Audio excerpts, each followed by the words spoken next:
performance we had last week, their preparation, and really glad that we got some experience with a noon game because, it looks like we're going to have a couple of those. And so I think that'll be definitely helpful as we get into this week. And, because it is a little bit of a different clock in your preparation. So proud of our team and how they performed. But getting ready for Syracuse, we're excited to be back at home here for a couple weeks and close out the month of October right here in Clemson. And our primetime phase of our journey each year. So I think that's a blessing for us to be back here and looking forward to a great day on Saturday. Syracuse is a team that, the biggest thing is it's so easy to look at their record and just say, oh, well, they're not a good team or something like that. And we just that's not how we operate. And, for us, every game is the biggest game. That's just how we go about it, always have. But when you look at it, North Carolina, the game's 10-6 in the fourth quarter. And, North Carolina popped a couple plays. Pittsburgh, same thing. Close. Pittsburgh's a good team. Close game all the way to right there at the end. They come back and beat Georgia Tech by, 3 scores. And then, again, Duke game, very tight game. And then bam, bam, right in the fourth quarter, game kind of got away from them with some turnovers and things like that.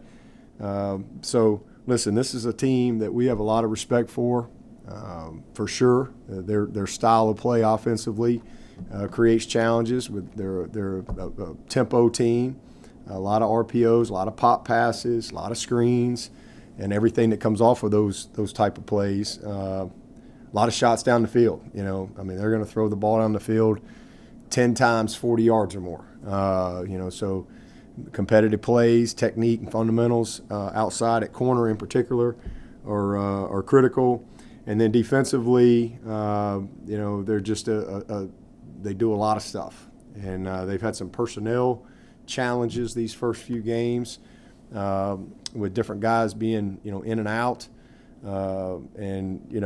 Again, we have a lot of respect for them. And we know firsthand here at Clemson that Syracuse is a team that can beat you. Obviously, we went up there. The last league loss we had was to Syracuse, and it was up there. And I think they were 4-8 that year, and we were one of their wins. So, this isn't about a record or anything like that. This is about playing well Saturday, period. And our focus is on Clemson. Our focus is on getting better. As I always say, good teams get better. Good teams correct mistakes. Good teams learn and grow as they grow throughout the season. And we got a lot to learn. We got a lot of things to clean up. It's not about just being fast. It's about having timing with that speed. It's not just about being strong and physical. It's about having precision in what you do. And so we've got a lot of room for improvement, a lot of things that we got to do, and that's our focus is to continue to build momentum, continue to grow our team, and play well. Bottom line, we just want to play well. But we're also excited this week to be back in the Valley. This is, as most of you know, this is Breast Cancer Awareness Month, and it's something that we're passionate about, here. And this is our designated game that we will try to bring awareness to that and hopefully raise some money to make a difference for this state, this community, and for a lot of people's lives. But just a couple things about breast cancer. First of all, there's a little over 40,000, I think it's projected 42,000+ women will die this year from breast cancer. And it's the most common cancer in women. And one of our goals is to make it uncommon. And so, that's where we are right now. And it's estimated that just in 2020 alone, this year, it's estimated that right at 277,000 new cases of invasive breast cancer will be diagnosed in women in the United States. So it is a killer, and it's something that we've made a lot of progress with, a ton of progress. It's been proven that early detection can greatly improve your odds of survival, and so is something that's touched probably everybody out there that's watching this or listening to this. So we're just happy to be able to, help create awareness and participate. And just as of January of 2020, there are more than 3.5 million women that have a history of breast cancer in this country. And that includes women that are being treated now and women who have finished their treatment.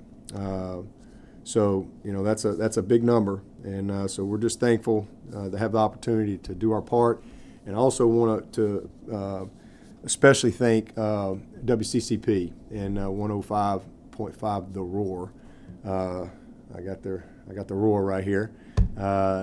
They do an unbelievable job. I mean, I can't thank WCCP enough for their Tigers for Tatas campaign that they sponsor every year, and it's just been awesome. The amount of money that's been raised, the awareness that's been created, the lives that have been impacted, through our foundation, but also WCCP and their passion and the pride that they take in this campaign. So really, really thankful for that and everyone involved there at 105.5. A few things going on right now where they're selling these bands. It says the Roar, Tigers for Tatas, the Roar, and selling those. Those are $5. They're selling these shirts, pretty cool shirts. So these are at Tiger Town Graphics, and they're $25. You can order them online, and then we got these pins every year that we do here. So we have these pins, and you can buy these at the Fanatics store or any of our local shops here in Clemson has those as well. So you can donate through GoFundMe, or you can always go to the All-In Team Foundation, Dabo's AllinTeamFoundation.com, and donate there as well. But just appreciate everyone's support, and it's been a blessing to serve so many people in this community through this campaign. So looking forward to a great day on Saturday, and trying to win a game, but also win against this horrible disease. So with that, I'll take your questions. Line is now open for questions. Hey Dabo, it's Josh from the Post-Courier. We've seen the NFL maybe doesn't value running backs as much as it has in the past, and we know Travis is one of the best running backs to come around in a while. How much do you think what he's been able to do this season has helped his draft stock? I think he's helped himself immensely because, again, they value those great backs. They value them, and he's a great back. And they value complete backs, and he's a complete player. There's really nothing he can't do, and so he's a game changer. And so it's a position where it's usually by committee. But if you look around the league and you see those great ones, they're highly valued. Hey, Coach, this is Trevor from CUTigers.com. How did Tyson do yesterday with his left hand and his ball handling? And do you expect to play DJ if the opportunity arises, or is it just wait and see with him? Yeah, Tyson looked good. He's still a little sore just from the surgery part. But that'll get better each day. But they've got a little clam type thing that will go over it and protect it, and hopefully he'll be ready to roll here soon. But he should be fine. Once he just like I said gets over the soreness part, he'll have his fingers, he'll have his wrist. It's right on the top of his hand there. So it's fortunate that it was his left hand. So again, once he gets through the soreness part, should be able to get back out there and play. And DJ's a lot better, and hopefully he'll be available and ready to go Saturday. Dabo, it's Pete at AP. Seems like every year you guys lose a bunch of people on defense, and we wonder how you're ever going to replace them. And maybe not replace them, but you guys have done a tremendous job of having guys in the pipeline ready to go, guys like Balin, Chad Smith last year, guys like that, blending them with new with newcomers like Miles and Brian and things like that. Is that a testament to what Brent can do? Is that a testament to the program? How do you guys keep on churning this way? Yeah, well, I mean, y'all have heard me say many times, football is a developmental game, and we're a developmental program. We really are. I mean, you're going to occasionally you see a guy walk in here that's, bam, right away. But most of the time, our guys come in here and they put the work in. I mean, it's not just defense. It's the same thing on offense. I mean, we lose 3 starters in the OL last year, 3 or 4 guys. And, I mean, Sean Pollard been starting since he was a freshman. Tremaine Ankram's been starting since he was a freshman. Cervinka, man, he was a great player for us. I mean, those guys, John Simpson, what a player. I mean, those were 4 starters in the offensive line, but boom, there's Bockhorse, but he's a redshirt junior, like Balin Spector, redshirt junior. He's been playing, getting a little time, getting better, being ready for his opportunity. Cade Stewart, 5th-year senior. He's a guy that we beat Georgia Southern to get. And, man, Cade's playing as good a football as anybody we've had come through here at center. And even played some tackle the other day. Cade is a really good player. You look over at Putnam. You lose Pollard, Cervinka, and you lose John Simpson inside. Now you got a true sophomore in Putnam, but he played some last year, developed. And then same thing, Jordan McFadden. He's a redshirt sophomore. And so it's not just defense, it's not just offense. We're a developmental program. And then the same thing over there on the defensive side. I mean, Maskell was our player of the game. He's a 3rd-year player. He's a redshirt sophomore. When he got here as a freshman, he was a long way away from being a player of the game. And now, through development, through work, through opportunity to play some here and there, he's become a good player and gotten better. So it's all across the board. Skowski's a 5th-year senior. Nolan Turner, this is his first year to start at safety. Muse is with the Raiders. Kayvon's with the Eagles. But, Nolan's not a new player. So, I mean, occasionally you'll get a guy or two that, like a Brzee that shows up in here, a Miles Murphy, and you go, whoa, and they, boom, instantly are ready to make an impact. But most guys aren't. Most guys, it takes them a little while to make the transition. And so I think it just speaks to our philosophy as a program and how we play guys, how we get guys experience throughout their career, and then all of a sudden they're ready to go. And so I think it just speaks to the overall developmental mindset of our program and how we recruit.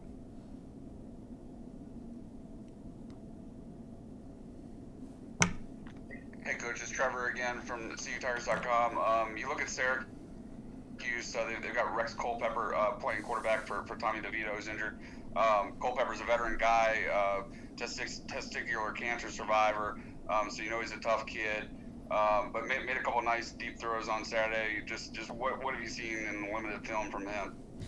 Well, first of all, what an amazing story he is. I mean, he's I remember I met him a long time ago over. Heck, we were in the West End Zone still. So, it's a pretty cool story in his journey, and to see him, back on the field and playing and all that he's dealt with. But as I said earlier, the one thing about Syracuse and Dino, the ball is going down the field. So if there's not at least 10 plays of 40 yards or more, as far as the ball being thrown 40 yards or more, I'll be shocked. That's just their mindset. That's how they play.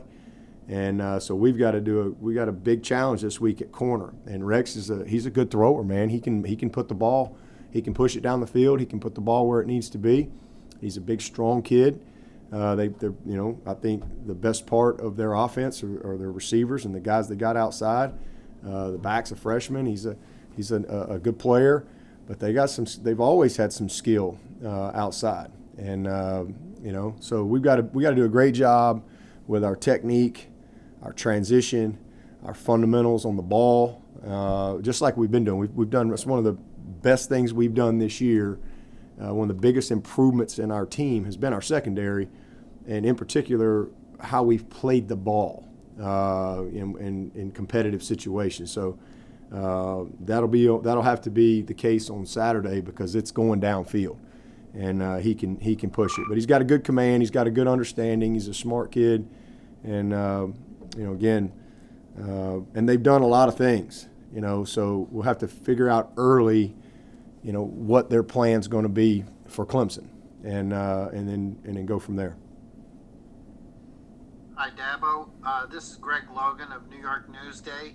I'm working on a story on Trevor Lawrence, and I heard the answer you gave last week about what people could expect from him as a quarterback. But you had Deshaun Watson, who has obviously become a star in the NFL. I just wonder if you could compare and contrast their two styles as quarterback. Trevor obviously seems like a little more traditional than Deshaun. We're popular in New York these days, so appreciate you joining us. So nice to meet you. We've got nothing else to look forward to.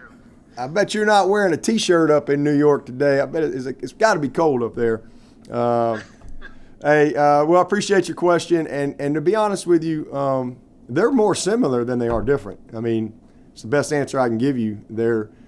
They're similar in really every regard, with the exception of Trevor's right at 6'6", and and Deshaun is not, obviously he's not that. He's probably more in the 6'3", maybe not quite 6'3" range, and but they're more similar. I mean, they can both make every throw. Trevor might have a little bigger arm, but I mean, you're splitting hairs. I mean, Deshaun can make every throw. Trevor can make every throw. They're both creative. They're both great, leaders. They both carry themselves with a great humble spirit. They're great teammates. They both, are servant type of leaders. They're both grinders. They both love to prepare. I didn't know if I would ever coach another guy like Deshaun that just loved to prepare and was so focused on being great that he didn't get distracted by other things. And Trevor and Deshaun are the exact same. I mean, Trevor's graduating in 2.5 years, just under right at 3 years, and Deshaun did the same thing. Just very focused young people. When I met them, Deshaun committed as a 10th grader. Trevor committed during his season of his junior year, and just completely very focused on what they want to do in life, and they have fun doing it. So very, very similar. The only differences between those two guys are just Trevor's just bigger. And a lot of people think that that Trevor doesn't get the credit for his athleticism. But I mean, there's nothing Deshaun can do athletically and running that Trevor can't do, and I think you saw that in the bowl game last year when he took a draw against a great football team, about 50 plus yards. So he can run. He and Deshaun can run. There's really not any differences to me other than just their size, and then Trevor's got long hair and Deshaun's got short hair, but they're great human beings, both of them. Dabo, this is Larry Williams of the New York Daily News. I'm calling to ask about DJ in the 2023 draft. I'm gonna be disappointed if I don't get a call from New York next week. I'm gonna be really disappointed in that. So we need. Alberta's gonna be with us next week. Alberta. I think you said after the game Saturday that Trevor makes everyone around him better. Yep. And when we're talking about great players, just traditionally, we're sort of accepting of that notion. But I'm curious what that specifically looks like with this team in the eyes of a coach. Yeah, well, he's obviously the most talented guy, but he's the hardest worker. I mean, he's going to be one of the last guys off the practice field. It's and that just sets the standard for. He loves to be coached, he loves to be coached. He's so focused. When he's not in, he's not over there, jacking around at the water cooler. I mean, he's locked in watching the guy who's in, and he's not missing a rep. And again, everything he does, people pay attention to. And so the best way he makes everybody else around him better is through his example, through his work ethic, how he responds to things, just how he grinds, because that sets the tone for everybody else. And that's the best thing. And then just, his ability makes everybody else better too. I mean, he's obviously has the ability to escape, to extend plays, and that creates opportunities for other players. His ability to put the ball right where it needs to be. Having played receiver my whole life, I mean, you can be a really, really, really talented receiver, but if you ain't got a quarterback that can put it where it needs to be, you can get average quick. And so, he just brings out the best in everyone. And it starts with his example that he sets every single day through his actions, through his work ethic, through his humility and his coachability, his attitude, his mindset every single day that he brings. And that just is contagious and infectious to the rest of the team. You put Travis in that same category of lifting others? Oh, absolutely. Absolutely. He'll make a guy look good too. You ain't got to block him long. He'll make you better. Same thing as a wideout, you're blocking a guy in space. That's hard to do. And, but with Travis, man, you don't have to be a 10 out there. But, man, I just need a 5 or 6, and he'll make up the rest. So he makes all of us better. He makes us as coaches. I've made some bad calls along the way, and going, dadgummit, and there he goes. He made me look smart. So he's special. And same thing, his smile, his example. If you watch Travis Etienne practice, you'd be blown away. That to me, like the scouts, they don't need to waste their time watching the tape. I mean, Lord have mercy, that's a highlight reel. What they need to do is watch his practice.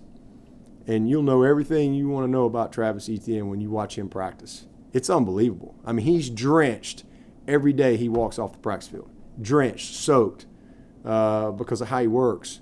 And again, that makes everybody else better. That sets the example for those other backs. Because he's not just a guy that's showing up and playing on Saturday with great effort. He's great effort on Monday. He's great effort on Tuesday. He's great effort in period 15. That's just how he handles himself, and he works incredibly hard. And he always has a smile on his face doing it. And same thing, that's contagious and infectious to the rest of the team. Coach, this is Todd in Spartanburg. That 2017 game against Syracuse, how did that affect the rest of that season and maybe everything since? I mean, it didn't really affect anything the rest of the season other than we just, went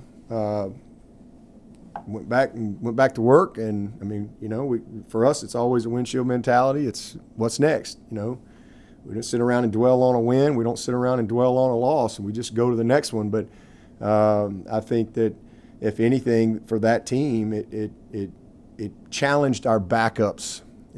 Our starting quarterback got hurt, and we just weren't quite ready to play at the level that we needed to play at, and we weren't sharp defensively.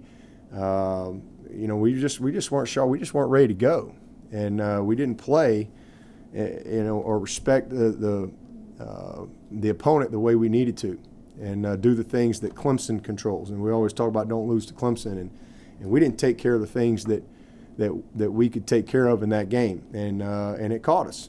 They just won the game, flat out outplayed us, earned it. And so, if anything, it just maybe brought a little more focus to some details, a little more sense of urgency that we needed to have, especially with some of our backup players.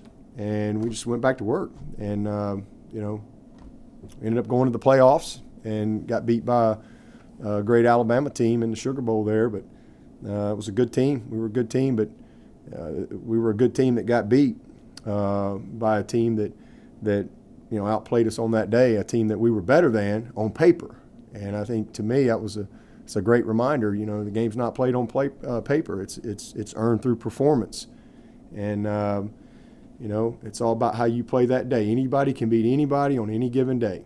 And so I think just a little pain along the way, and how you handle those things makes you better. So we grew from it, went back to work, and won the rest of them except for that last one. Dabo, Matt Johnson from the Prairie Perspective podcast up here in Canada. Joe is the talk of the country's football scene right now. Brooks, Alberta native, scores his first career touchdown. You stated post-game the cake is still baking with Joe, so I'm curious what specific aspect of his game are you really looking for him to turn the corner in?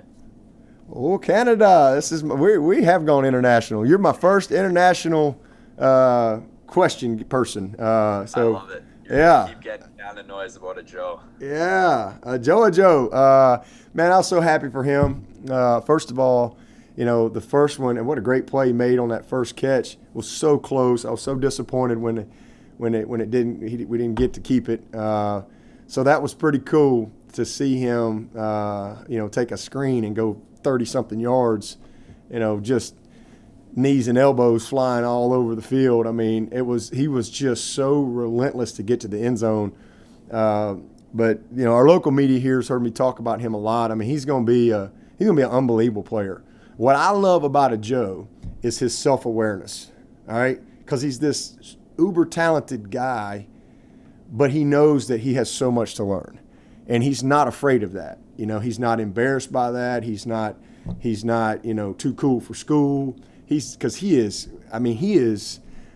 a very unique guy. Really not have had a guy like him. There's a lot of times I can say, well, like Frank Latson he's very similar to Martavis Bryant. Same body types, that unbelievable speed.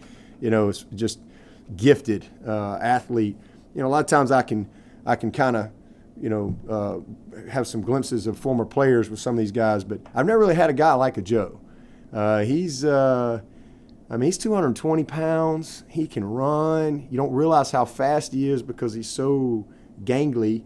He's got incredible ball skills, and he's had a couple moments in the game, but the game is really, really fast for him right now. Really fast in every aspect, because it's just so much for him to grasp. And but man, it is a blast. And I said that when first time I saw him in camp, going into his senior year, I was like, this kid, this will be one of the funnest guys that I'll have a chance to coach, because he just doesn't know what he doesn't know, but yet he's got it all in front of him. And he's one of those guys. He's a developmental guy, and a little patience with him. Just keep pouring water on him. You're going to look up here in a couple years, and everybody's going to know who a Joe is. He has that in him. But I love his spirit. I love his work ethic. He loves to be coached. And, again, he's got great self-awareness.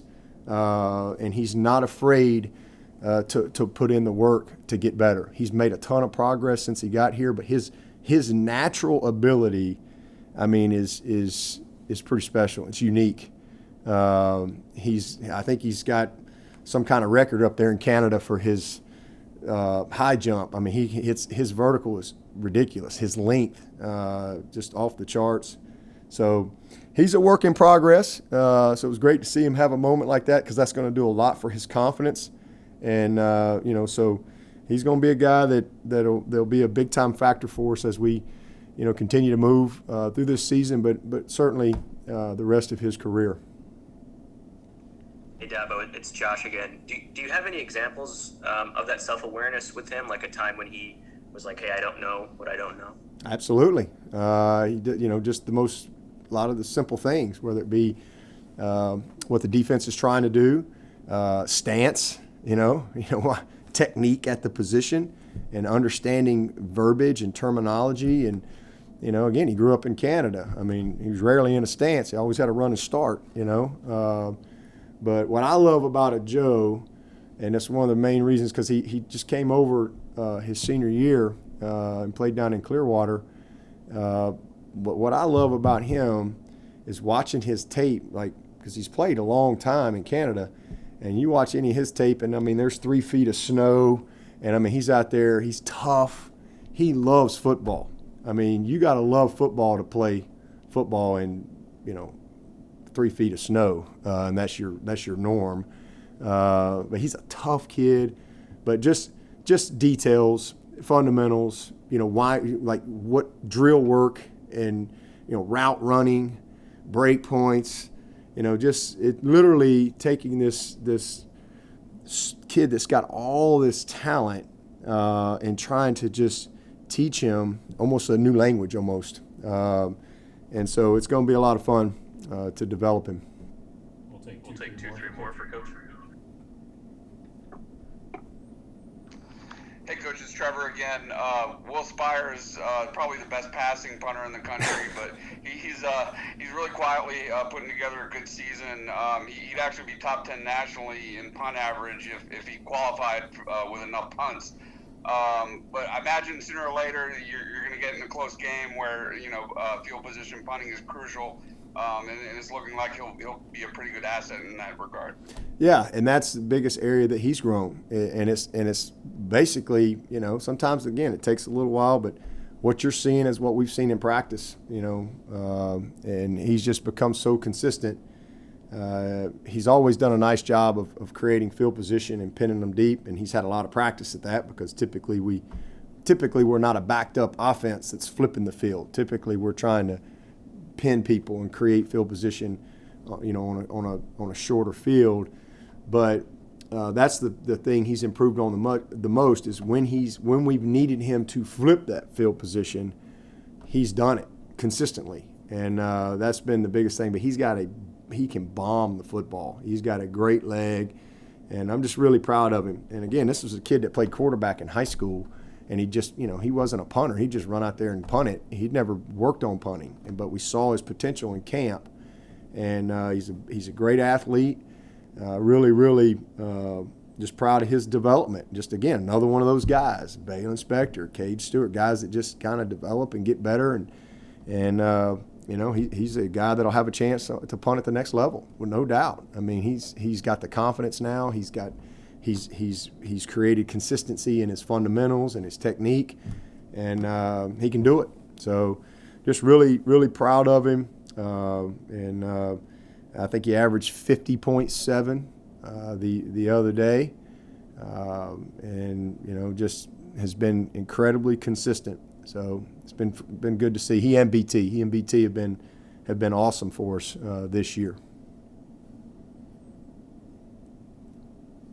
Dabo, Mark Whiteman from WIFF. Since that Syracuse lost, now 26 straight wins against ACC opponents. What goes into a conference win streak like that? Man, you just start over every week, I mean, we just don't look at it that way. It's a best of one every week. I mean, it's a best of one every week. I mean, there's a saying that says, blessed is the man who never stops starting. And I'd say the same thing. Blessed is the team who never stops starting. You start over every week. You start over every week. You start over every season. It's a season of its own. Every week, you're just trying to – it's a best of one. And then a mindset, and respect for what it takes to prepare, respect for your routine and for every single opponent. And certainly it takes good players and good coaches, and we certainly have all those things. But there's a lot of teams out there with good players and good coaches. So it takes a mentality, culture, mindset, and just a daily focus. Every single day. Just win the day, man. Just be great where our feet are, and then I think having some fun along the way too. And so all those things play into it and have been a factor for us. So we don't really even talk about it. It's not something we talk about. I mean, we don't.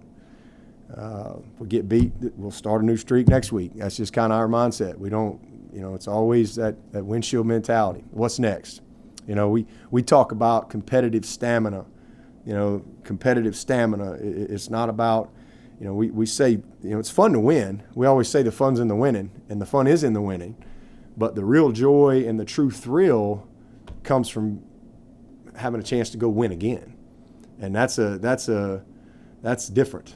And so to me, that's what drives the best of the best is a chance to go win again. And that's what we get excited about every week. We start over every week, man, as coaches, and hey, let's go again. And just loving what you do. And I think loving who you do it with. And all those things are on display each and every day in our program and each and every week when you watch these guys play. We've got time for one more question. Coach, this is Todd again in Spartanburg. You've talked about cross-training players in case of injury and through the COVID scare. What about for the coaches, you or the coordinators? You have to be ready for that too, don't you? Oh, absolutely. Yeah. I mean, that's something put a lot of thought into this summer, and we've got a plan. Like, as I said earlier, we got it in a glass case and break if needed. Hopefully, I ain't got to break it, but if we do, we do what we got to do. But we definitely have a plan. That's something that we've always taken. Just like this is a developmental program with our players, this is a developmental program for our staff. I got a lot of guys on the staff. Y'all wouldn't even know who they were. I have no idea what their what they do, because they're just kind of, ball guys that just, different walks of life. A lot of them are former players, but we got a great staff, and a lot of these guys eventually will have an opportunity to have bigger roles here or somewhere else. So yeah, we're always trying to develop our staff, just like we do our players.